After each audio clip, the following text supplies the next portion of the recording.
Brigade Al-Qassam melakukan operasi gabungan dengan Brigade Al-Quds. Mereka melancarkan sejumlah serangan yang mengakibatkan tewasnya dan terlukanya pasukan pendudukan Israel di Gaza Utara dan Timur.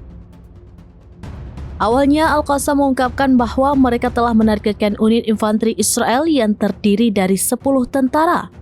Insiden ini terjadi di daerah Al-Atatra di Bet Lahia, Gaza Utara pada Minggu 25 Mei 2025.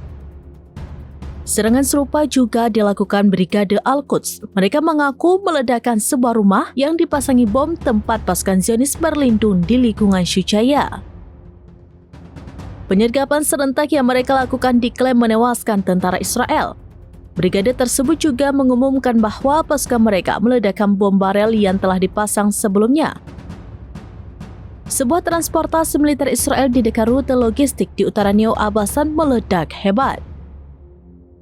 Sementara itu, media Israel melaporkan bahwa 2 tentara terluka parah selama bentrokan di Bet Lahia, Gaza Utara.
Download Tribun X sekarang, menghadirkan lokal menjadi Indonesia.